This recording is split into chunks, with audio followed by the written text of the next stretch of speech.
श्री कृष्ण ने बताए थे कलयुग में मन को वश में करने के उपाय। महाभारत का महायुद्ध समाप्त हो चुका था। धर्म की विजय हुई और अधर्म का अंत हुआ। कौरव वंश का नाश हो गया और पांडवों ने राज सिंहासन प्राप्त किया। परंतु अर्जुन के मन में गहरी व्याकुलता थी। युद्धभूमि में जब उसका मन मोह और शंका से डगमगाया था, तब श्री कृष्ण ने गीता का उपदेश देकर उसे स्थिर किया था। परंतु समय बीतते ही अर्जुन को अनुभव होने लगा कि मन की चंचलता बार बार उसे विचलित करती है। एक दिन अर्जुन अपने रथ पर बैठकर द्वारका पहुंचे। वहां उन्होंने श्री कृष्ण को सागर किनारे बैठे देखा। कृष्ण शंख जैसी श्वेत रेत पर बैठे थे और सामने समुद्र की लहरें कलकल करती हुई आ रही थीं। अर्जुन उनके पास गए और उनके चरणों में प्रणाम कर बोले, हे माधव, युद्ध में आपके उपदेश से मैं विजय पा सका। किंतु अब जब युद्ध समाप्त हो चुका है और मैं अपने जीवन को सामान्य रूप से जी रहा हूं, तब अनुभव करता हूं कि मन बहुत अस्थिर है। कभी क्रोध में बह जाता है, कभी लोभ में उलझ जाता है, कभी वासना और मोह में डूब जाता है। मैं सोचता हूं कि जब द्वापर में, जहां आप साक्षात मेरे साथ हैं, तब मेरा मन इतना चंचल है, तो आने वाले कलयुग में साधारण मनुष्यों का मन कैसा होगा। प्रभु, कृपया बताइए कि कलयुग में लोग अपने मन को कैसे वश में कर सकेंगे। श्री कृष्ण ने करुणा भरे नेत्रों से अर्जुन की ओर देखा और बोले, पार्थ, तुम्हारा प्रश्न केवल तुम्हारे लिए ही नहीं, अपितु आने वाले युगों के लिए भी अत्यंत कल्याणकारी है। कलयुग में मनुष्य का सबसे बड़ा शत्रु उसका मन ही होगा। वही मन उसे बार बार अधर्म की ओर खींचेगा। मनुष्य यदि अपने मन को जीत ले तो संसार की सारी बाधाएं तुच्छ हो जाती हैं। परंतु यदि मनुष्य मन पर विजय न पा सके तो बड़े बड़े विद्वान और बलशाली भी पतन को प्राप्त होते हैं। मन को वश में करना कठिन अवश्य है, किंतु असंभव नहीं। जैसे वायु को बांधना कठिन है, वैसे ही मन को रोकना भी कठिन है। परंतु अभ्यास और वैराग्य से मन पर नियंत्रण पाया जा सकता है। अब मैं तुम्हें वे उपाय बताता हूं जो कलयुग के लोगों के लिए सहज और कल्याणकारी होंगे। पहला उपाय, नाम जप और स्मरण।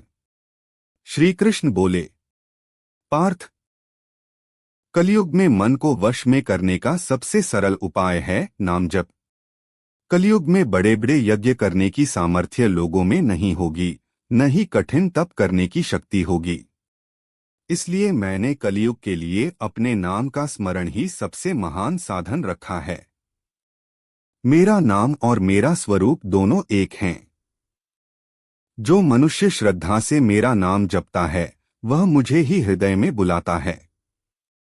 नाम जप से मन धीरे धीरे अशांतियों से मुक्त होता है और चित्त स्थिर हो जाता है। जैसे सूर्य के उदय होते ही अंधकार मिट जाता है, वैसे ही नाम जप करते ही मन के विकार मिटने लगते हैं। फिर श्री कृष्ण ने अर्जुन को एक प्रसंग सुनाया। प्रसंग, पापी व्यापारी का उद्धार।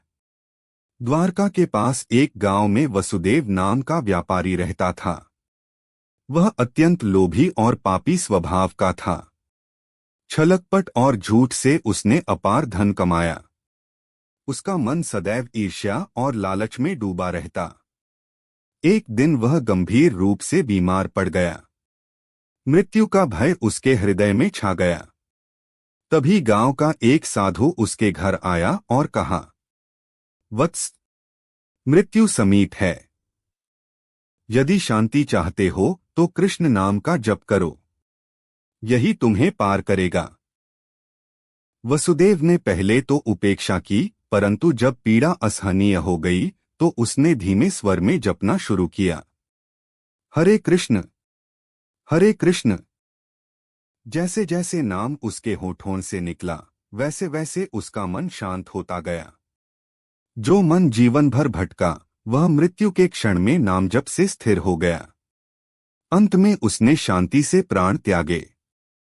श्री कृष्ण बोले, पार्थ, देखो, जिसने जीवन भर पाप किया उसने भी नाम जप से मुक्ति पाई।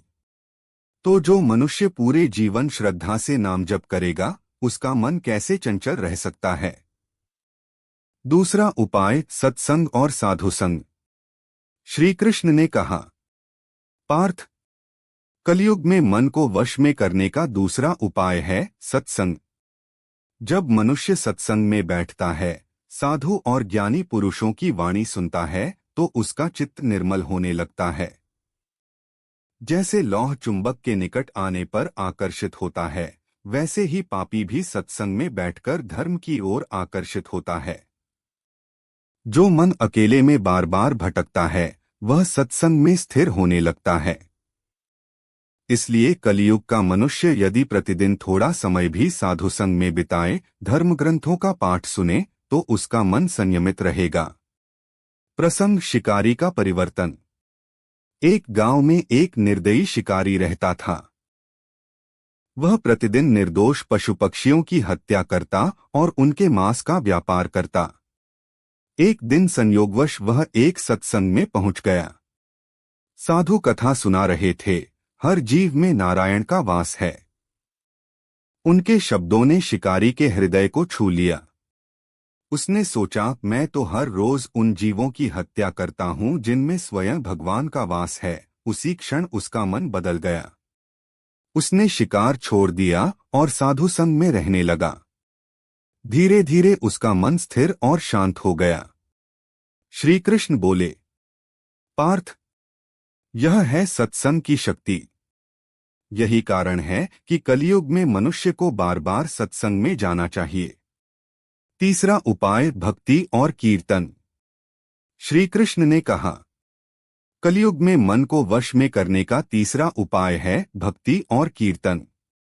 कलयुग में लोग गाना बजाना, नृत्य और आनंद को पसंद करेंगे। यदि यह सब भगवान के स्मरण में हो तो वही मन को संयमित कर देगा। जब लोग मिलकर हरिनाम संकीर्तन करते हैं तो वातावरण पवित्र हो जाता है। कीर्तन की ध्वनि मन के विकारों को धो डालती है। जो मन चंचल होकर इधर उधर भागता है वह कीर्तन के सुर में बंध जाता है और भगवान की ओर झुकने लगता है। प्रसंग, चोर का उद्धार। एक नगर में एक चोर था। वह रात दिन चोरी करता और दूसरों का धन लूटता।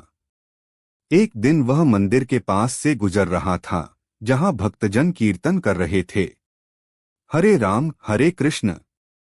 ध्वनि इतनी मधुर और हृदयस्पर्शी थी कि चोर अनायास वहीं रुक गया। धीरे धीरे उसका मन उस संकीर्तन में डूब गया। वह रोज वहां आने लगा।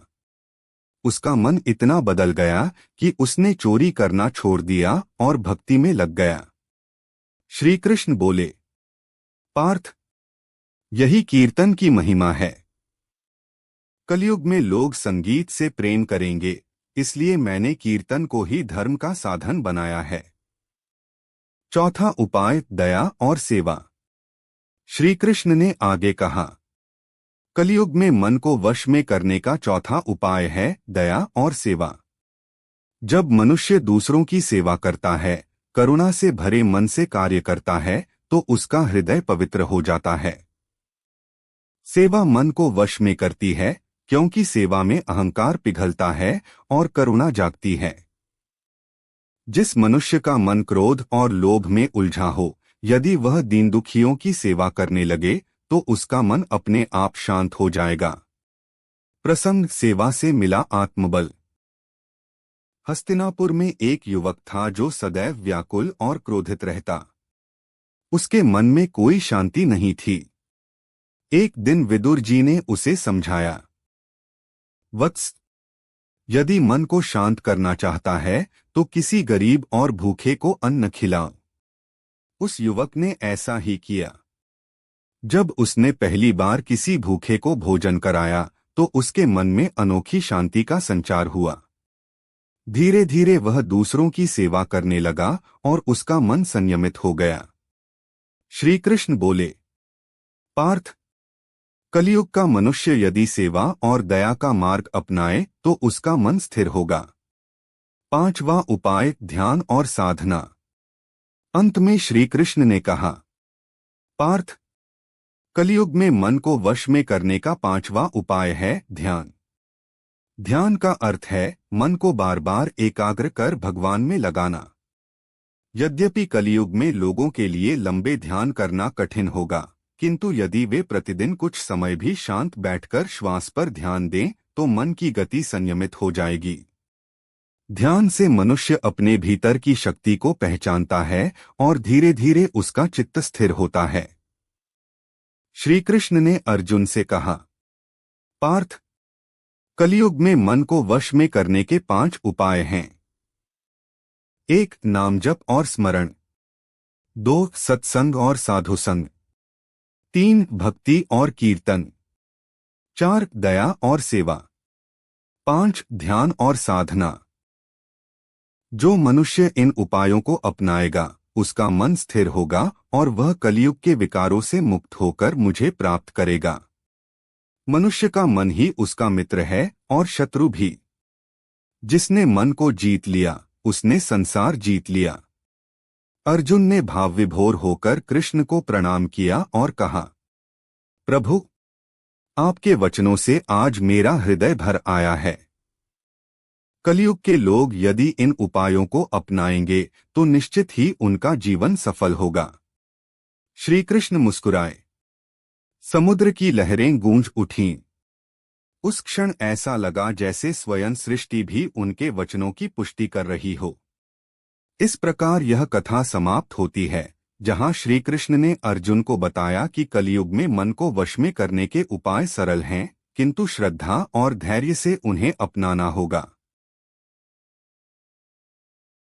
अगर आप श्री कृष्ण के सच्चे भक्त हैं तो चैनल को सब्सक्राइब करो और वीडियो को लाइक करके कमेंट में जय श्री कृष्णा लिख दीजिए।